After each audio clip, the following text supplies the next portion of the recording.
India का medical system जल्द ही collapse होने वाला है। 9 मार्च 2016 को इंडिया की पार्लियामेंट्री कमेटी ने ये ओपनली एक्सेप्ट किया। जी न्यूज में पब्लिश्ड एक रीसेंट स्टडी के हिसाब से इंडिया में बस गेस करो कितने परसेंटेज सर्जरीज फेक की जाती होगी। Well, a freaking 44% surgeries fake की जा रही है। मतलब almost half of the surgeries completely unwanted होती है, सिर्फ पैसे कमाने के मकसद से की जा रही है। इसी रिपोर्ट ने इन सर्जरीज को बाइफर्केट करके भी बताया था कि कौन सी सर्जरियां हैं। इंडिया में होने वाले 55% heart surgeries, 48% uterus surgeries, 47% cancer surgeries, 48% knee replacement surgeries, 45% C section surgeries completely unnecessarily हो रहे हैं, सिर्फ पैसे ऐंठने के मकसद से।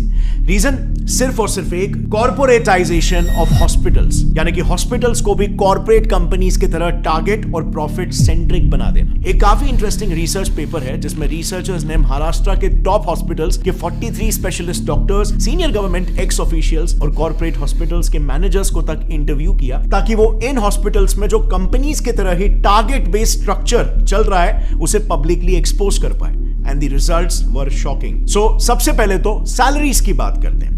रिसर्च में पार्टिसिपेट किए रिस्पोंडेंट्स का यह कहना था कि हॉस्पिटल्स में काम कर रहे डॉक्टर्स की सैलरीज में बहुत ह्यूज डिफरेंस होता है। इतना ज्यादा कि न्यूबी डॉक्टर्स को 1 लाख पर मंथ की सैलरी मिलती है, लेकिन सीनियर डॉक्टर्स को 1 करोड़ पर मंथ तक भी ये सैलरी पहुंच जाती है। अब सवाल यहां पर यह आता है कि इतना बड़ा डिफरेंस क्यों? क्योंकि डिफरेंस इनके टारगेट्स में भी होता है। एक सीनियर ऑप्थेल्मोलॉजिस्ट का यह कहना है कि उन्हें एवरी मंथ 1000 पेशेंट्स को कैसे भी करके हाई एंड ट्रीटमेंट्स में कन्वर्ट करना पड़ता है। इसी पर एक और गायनेक रिस्पोंडेंट का कहना यह था कि मंथ एंड में टारगेट्स का प्रेशर काफी बढ़ जाता है, जिसके लिए उन्हें कैसे भी करके आउट पेशेंट्स यानी कि ओपीडी पेशेंट्स को भी बिना मतलब के हॉस्पिटलाइज करना ही पड़ता है, और नतीजा ज्यादा से ज्यादा सर्जरीज रेकमेंड करके टारगेट्स मीट किए जाते हैं, क्योंकि टारगेट ही यहां पर 1000 पेशेंट है।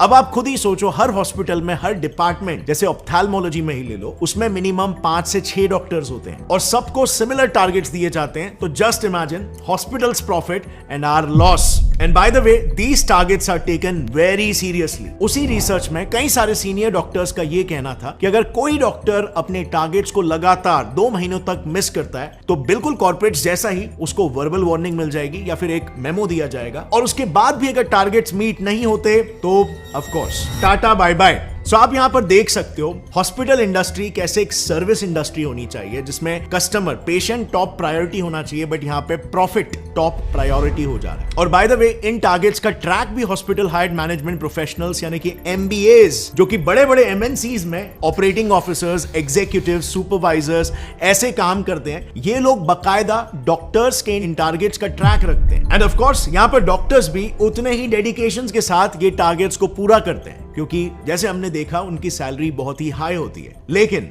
उनका ये high paying job mostly contractual basis पर होता है, एंड सो उस कॉन्ट्रैक्ट को रिन्यू कराने के लिए और उनका न्यू पे स्केल डिसाइड करने के लिए उनके पिछले साल के टारगेट्स को देखा जाता है, जो अनफॉर्चुनेटली इन डॉक्टर्स को फोर्स कर देता है इलीगल स्कैम्स तक करने के लिए। नाउ मेडिकल फील्ड के इलीगल प्रैक्टिसेस को थरली समझने के लिए हमने ये सारा इंफॉर्मेशन 2 काफी प्रोमिनेंट डॉक्टर से लिया है। पहला है Padma Bhushan and Padma Vibhushan awardee doctor BM Hegde, जो उन्होंने एक आर्टिकल लिखा था, उस आर्टिकल का रेफरेंस है। और दूसरा रेफरेंस हमने लिया है एक बुक से called dissenting diagnosis by doctor Arun Gadre and doctor Abhay Shukla.